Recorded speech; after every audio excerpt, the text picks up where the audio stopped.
था पुनिगाई इस विषय पर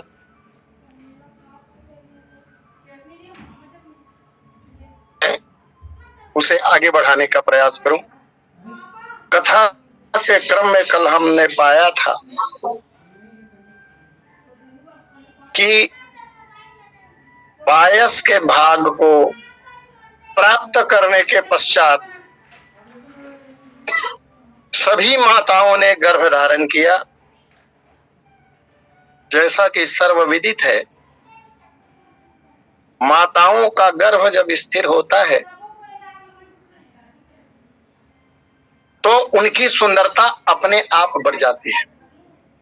कल मैंने निवेदन किया था, जिन माताओं के गर्भ में सामान्य बालक आता है तब भी माताएं तुलनात्मक दृष्टि से अधिक रूपवती हो जाती हैं, और जिनके गर्भ में आदर्श संतान आते हैं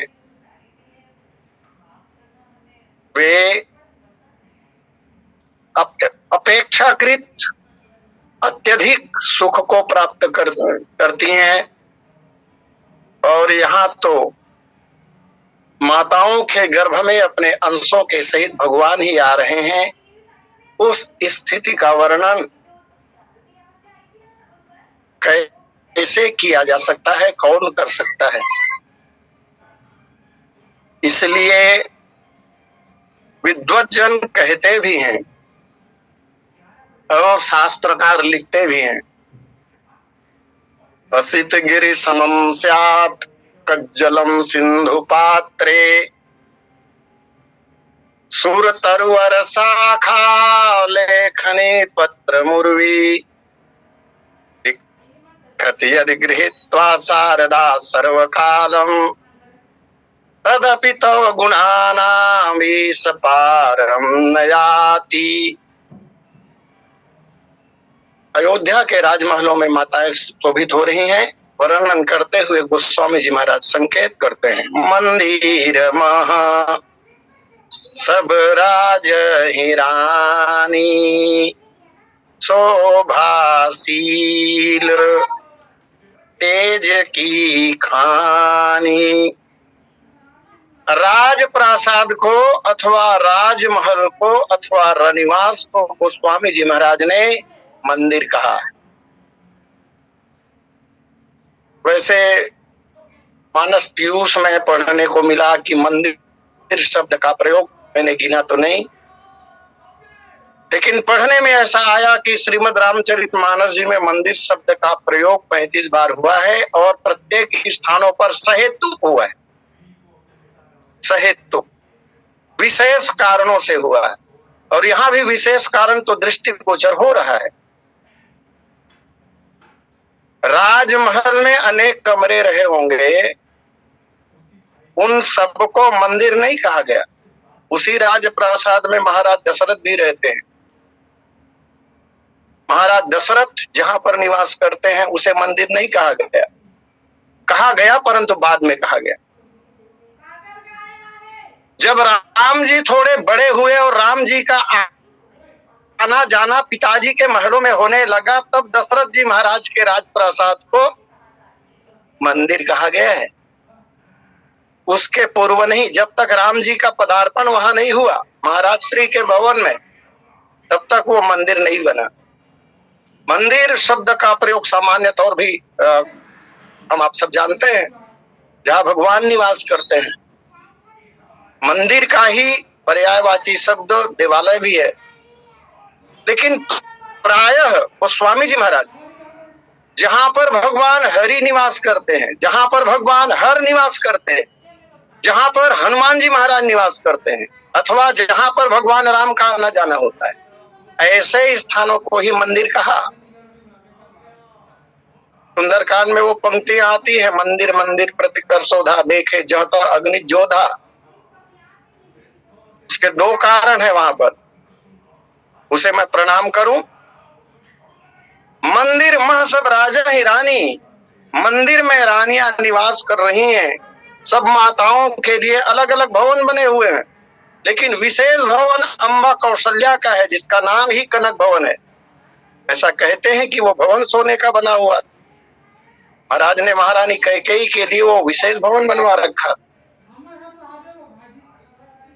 तो माताएं जहां रह रही हैं उसे गोस्वामी जी ने मंदिर कहा, और मंदिर इसलिए कहा क्योंकि तीनों माताओं के गर्भ में जो बालक पल रहे हैं अभी तो भ्रूण के रूप में ही है लौकिक दृष्टि से देखें तो, क्योंकि खीर खाने के बाद की घटना का वर्णन है,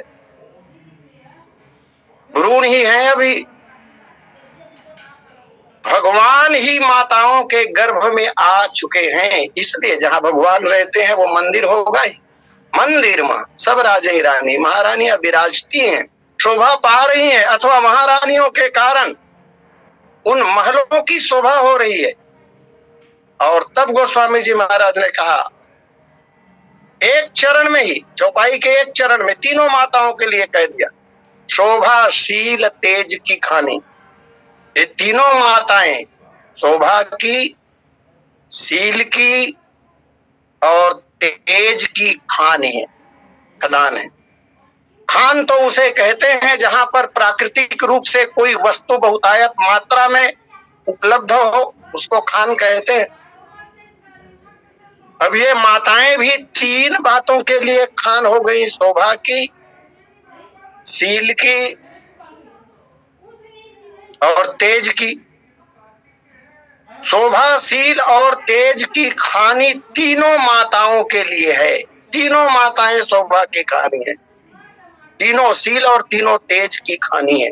परंतु विचारकों ने अलग अलग भी विचार किया विद्वान, और जब विचार किया तब वो कहते हैं क्रम से, जैसा कि महाराज की रानियों का क्रम है, माता कौशल्या, अम्बा कैकेयी और छोटी माता सुमित्रा, तीन रानियां हैं। और इन तीन रानियों के लिए विद्वानों ने कहा कि ये तीनों विशेषण दिए गए, वैसे तीनों विशेषण सबके लिए है प्रथम दृष्टया, लेकिन अलग अलग पृथक पृथक रूप से यदि करें तो शोभा की खानी, शोभा की खानी अम्बा कौशल्या को मानना पड़ेगा, शील की खानी माता कैकेयी को माना लोगों ने, और तेज की खानी माता सुमित्रा को कहा गया। और विचार करने से ये तीनों बातें सिद्ध होती हैं। जैसा कि माता कौशल्या महाराज की बड़ी रानी है, और जब बड़ी रानी है तो पहला विशेषण उन्हीं के लिए लागू होना चाहिए। शोभा, प्रथम पट रानी अम्बा कौशल्या, कौशल्या जी को इस हिसाब से शोभा की खानी की गई। अब खान जो होता है वहां जो वस्तु उपलब्ध रहता है उसी का खान कहा जाता है। उसे कोयले का भंडार है तो कोयले का खान, लोहे का भंडार है तो लोहे का खान। अम्बा कौशल्या जो है वो शोभा की खान है। तो जिस वस्तु की खानी होती है वहां से वही वस्तु प्राप्त होता है, निकलता है, बहुतायत मात्रा में वही वस्तु वहां उपलब्ध होता है। तदनुसार अम्बा कौशल्या के गर्भ में जो शिशु पल रहा है वह भी शोभा का धाम होना चाहिए। और तब गोस्वामी जी महाराज ने कहा भगवान राम के लिए, बोले शोभा धाम राम असनामा। श्री राम शोभा के धाम है, क्योंकि शोभा की खानी अम्बा कौशल्या से उनका प्रकटीकरण हुआ है। शोभा, शील, दूसरा विशेषण शील, और यहाँ दूसरी रानी है महारानी कैकेयी जी। तदनुसार माता कैकेयी शील की खानी हुई, और शील की खानी से उत्पन्न होने वाला पुत्र फिर शीलवान होना चाहिए। उनके गर्भ से आगे चलकर उसको कुमार का नामकरण जब होता है तो भरत रखा जाता है। तो भरत शील के धाम है। मानस जी में भरत जी के संबंध में ये विशेषण तो बहुत बार आया है। एक दो का दर्शन करने का प्रयास करते हैं। देखी भरत करशील स्नेहु निषाद तेहि समय विदेहु। भरत जी का शील और स्नेह को देखकर निषाद राज विदेह हो गए, देह की सुधि भूल गए, देह रहते हुए देहाभिमान से मुक्त हो गए। जो स्थिति विदेहराज जनक की है, उसी स्थिति में योगी राज जनक की स्थिति में निषाद राज जी पहुंच जाते हैं। इसमें महानता निषाद राज की नहीं, निषाद राज तो महान है, ये हैं राम सखा हैं, और सख्यायते इति सखा कई मामलों में बराबरी करेंगे तब न सखा होंगे। लेकिन प्रभाव यहाँ पर भरत जी के शील और स्नेह का है,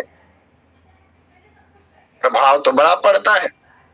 एक बड़ा आदमी आता है, उसके संबंध में हम जानते नहीं, लेकिन उसकी वेशभूषा ड्रेस को देखकर सहसा नमस्ते ठोक देते हैं। रावण ने भी तो यही किया था। मनमोह चरण बंदी सुख माना।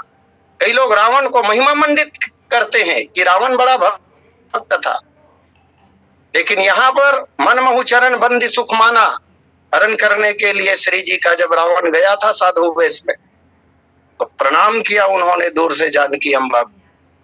महानता रावण की नहीं है, महानता श्री जी की है। श्री जी के प्रभाव के कारण सहसा रावण का सिर झुक गया। यहां भी देखी भरत करशील स्नेहु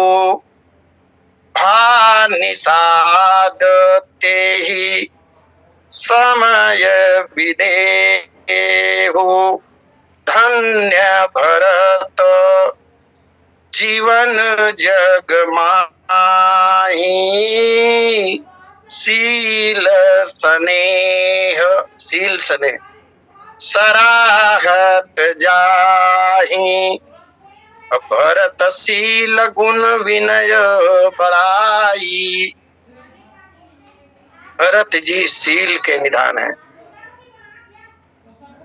तो तीन विशेषण क्रमबद्ध दो माताओं के लिए प्रयुक्त हो चुका।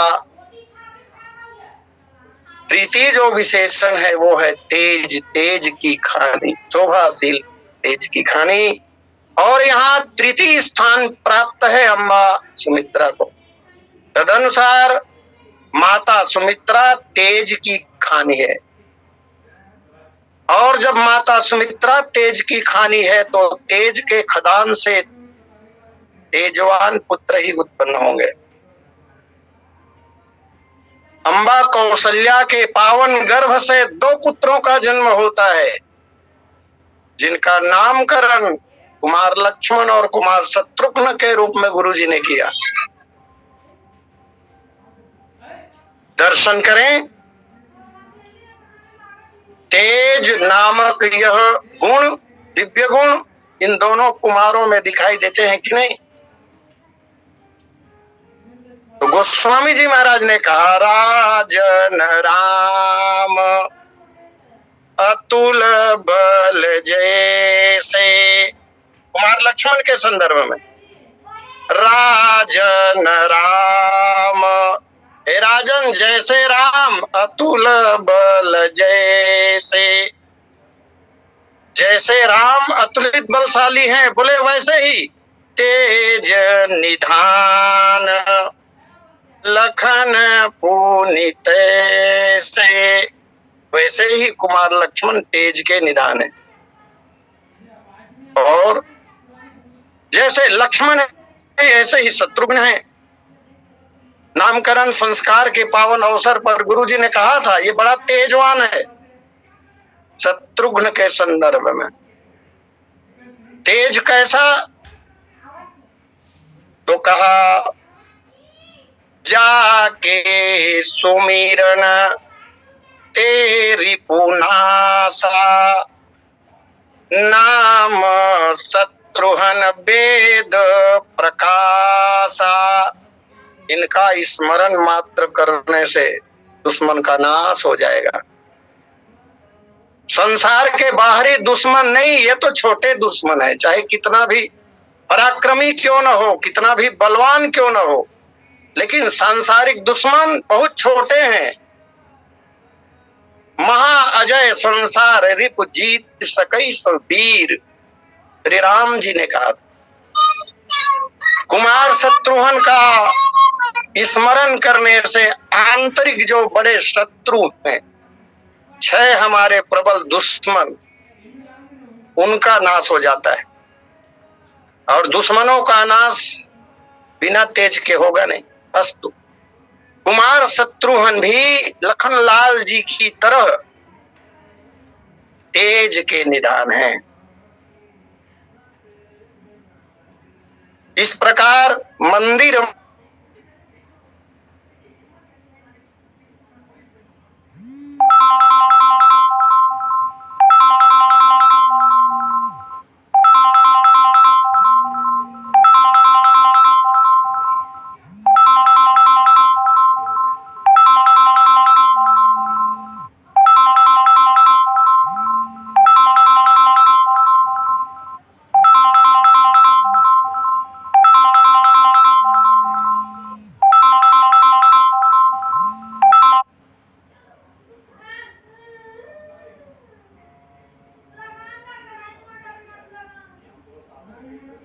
से छोड़ी जा रही है।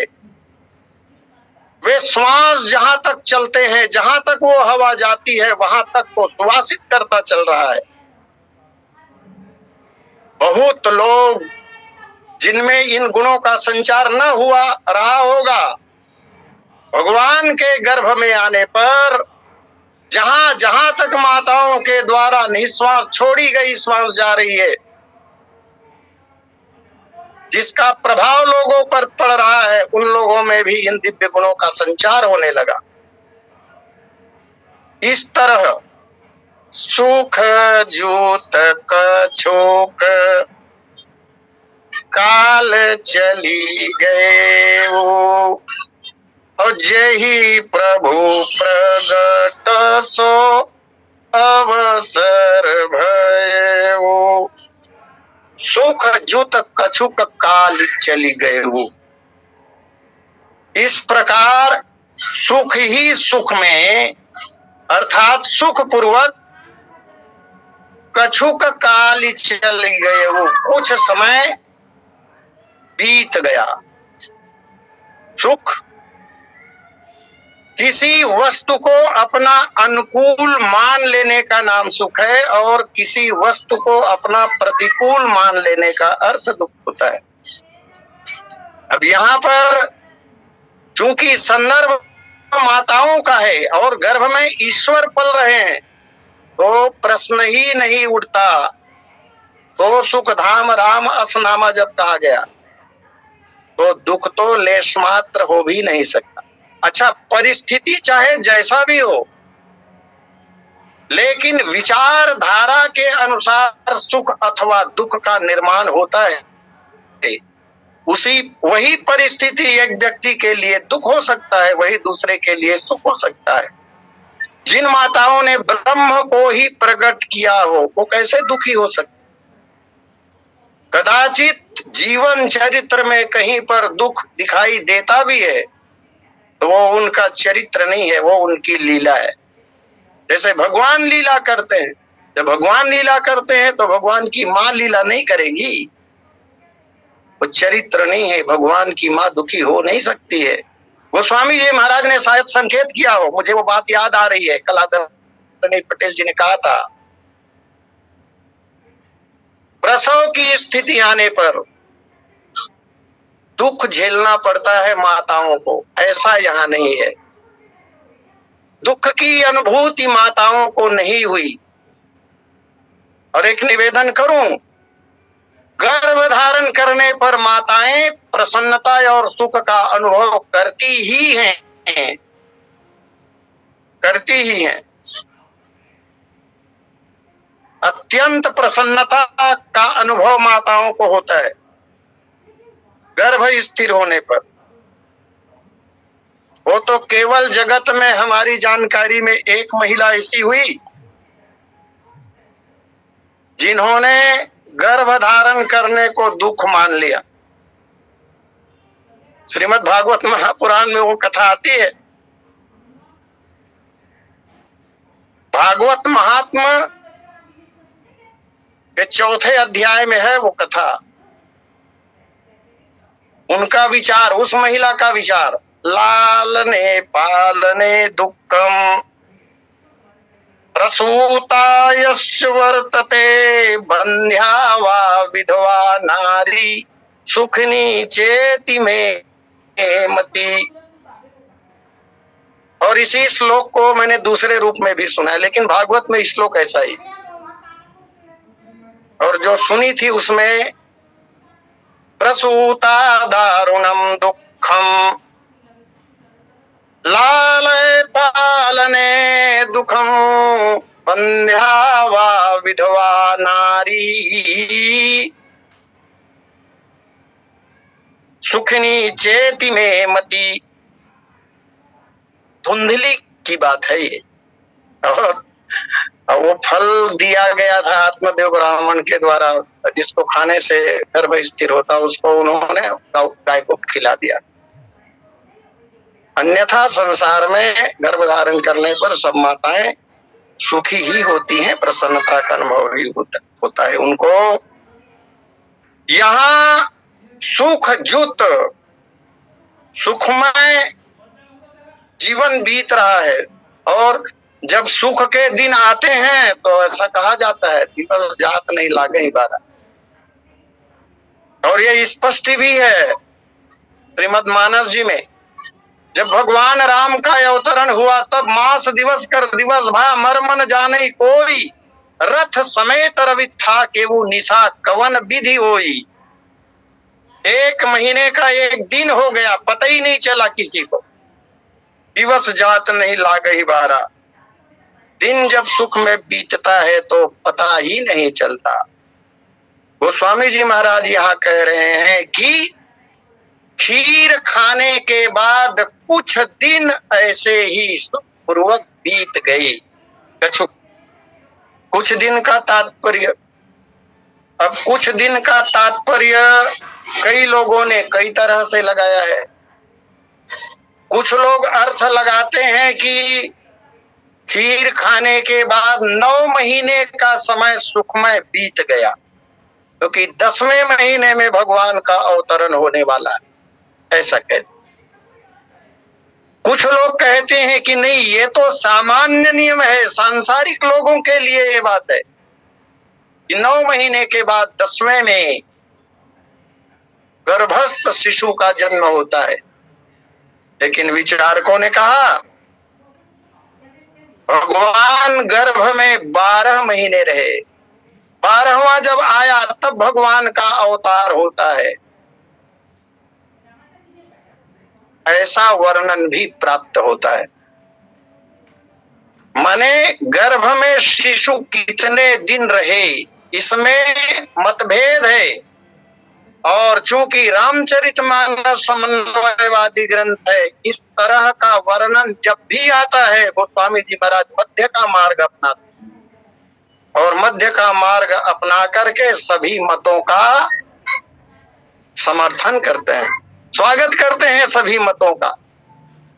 इसलिए गोस्वामी जी महाराज ने कछुक शब्द का प्रयोग कर दिया होगा। सुख जुत कछुक काल चली गए, समय बीता। और अब कहते हैं जय प्रभु प्रगट सो अवसर भयऊ। अब वो समय आ गया जब भगवान का अवतरण होना है, भगवान के अवतार लेने का वह दिव्य समय उपस्थित हो गया, समय आ गया। और अभी तक तो भगवान के अवतार की पूर्व पीठिका पर चर्चा चल रही थी, अब समय आ ही गया, भगवान अवतार लेंगे। अब कल मैंने निवेदन किया था, जब कोई व्यक्ति आता है अमुक अमुक बड़ी तैयारियां होती हैं। यहाँ भी सारा जगत भगवान का इंतजार कर रहा है। भगवान के आने की तैयारी में धरती वालों की, अयोध्या वालों की तो बात ही क्या, इनकी बात छोड़ दी जाए। ये नक्षत्र मंडल, ये तारे, ये आसमान तक भी और यह प्रकृति भी भगवान के आगमन का इंतजार कर रही है, क्योंकि सब त्रस्त है रावण से। और तब वो दिव्य समय आया जिसका वर्णन गोस्वामी जी महाराज करते हैं। बोले जोग लगन ग्रह बार तिथि, जोग लगन ग्रह बार तिथि सकल भय अनुकूल, चर अरु अचर हर सजुत राम जन्म सुख मूल। जोग लग्न ग्रह बार और तिथि, ज्योतिष शास्त्र के ये 5 तत्व एक साथ अनुकूल हुए भगवान के अवतरण के सब। जबकि मैंने सुना है और पढ़ा भी है, 5 तत्व कभी भी अनुकूल हो ही नहीं सकते। यह घटित घटना पटी ऐसी है। अगर योग अनुकूल होगा तो ग्रह अनुकूल नहीं होगा। माना चलिए 5 में से कोई 4 तत्व अनुकूल हो गए तो 5वां कोई ना कोई तत्व प्रतिकूल होगा ही, इसमें संदेह नहीं है। त्रैलोक्य का यह एक विशिष्ट समय है जब भगवान राम के अवतरण के समय अनुकूल है। आइए पर थोड़ी सी चर्चा मैं करना चाहूं। जोग, जोग किसे कहते हैं? यहाँ योग शास्त्र का योग शब्द का प्रयोग नहीं है। गणित शास्त्र में जो एक संक्रिया जोड़ की कही जाती है उससे भी कोई लेना देना नहीं है। जन्म का जब अवसर है तो जन्म के अवसर में जिन बातों की चर्चा होगी वो ज्योतिष से संबंध रखने वाले शब्दों की चर्चा होगी। तो यहाँ पर जिस जोग का वर्णन गोस्वामी जी महाराज ने किया वो ज्योतिष शास्त्र का योग है। आइए, जोग या योग कहते किसे हैं ज्योतिष में? तो फलित ज्योतिष में कुछ विशेष काल या अवसर जो सूर्य और चंद्रमा के कुछ विशिष्ट स्थानों में जाने के कारण निर्मित होते हैं उसे योग कहा जाता है। सूर्य और चंद्रमा के किसी विशेष स्थान में जाने पर विशेष विशेष समयों का निर्धारण होता है, उसे योग कहते हैं। और योग 1-2 नहीं, योगों की संख्या पूरी 27 है। लेकिन ये नक्षत्र नहीं है, नक्षत्र अलग चीज है। योग पर चर्चा चल रही है, योगों की संख्या कुल है 27। आइए मैं योगों का नाम भी आपके समक्ष रखना चाहूंगा।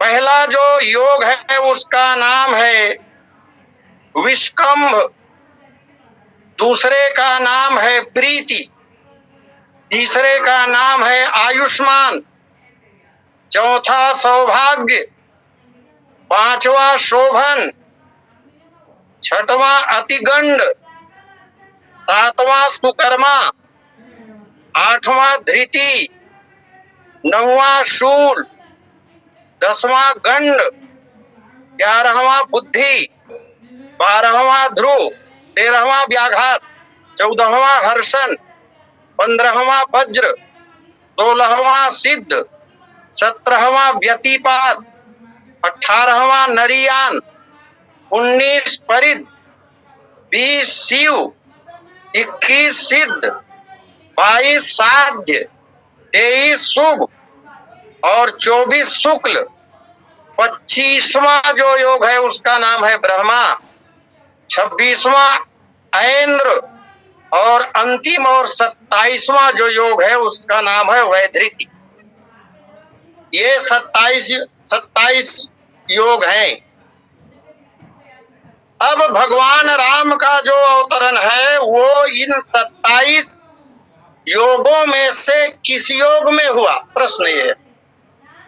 तो शास्त्र ऐसा कहते हैं कि 7वें क्रम पर जिस योग का नाम उच्चारित किया गया सुकर्मा, भगवान का अवतरण सुकर्मा योग में हुआ है। एक निवेदन और करूं, ये जितने योग हैं इनके जैसे जैसे नाम है वैसा वैसा ही इनका फल और प्रभाव है। चूंकि भगवान राम का अवतरण सुकर्मा योग में हुआ है और इसीलिए समग्र जीवन में भगवान राम के आप सुकर्म ही पाएंगे, इसको छोड़कर अन्य कुछ नहीं। समय का प्रभाव जन्म के ऊपर, उस समय में जन्म लेने वाले बालक के ऊपर पड़ता है, इसको नकारा नहीं जा सकता। तो ये हुआ योग, सुंदर सुकर्मा योग में भगवान का अवतरण हो रहा है। दूसरा जो शब्द दिया बाबा जी ने उसका नाम है लग्न। लगन, इसको लग्न भी कहते हैं।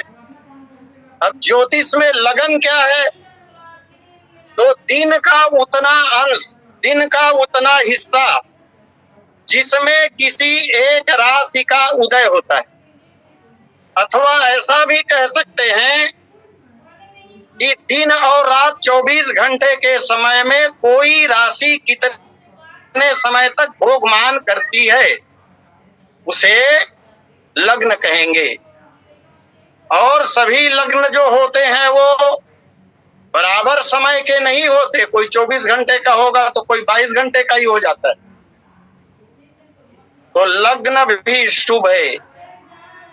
लग्नों की संख्या, लग्न का तात्पर्य हुआ राशि, इनकी संख्या 12 कही गई है।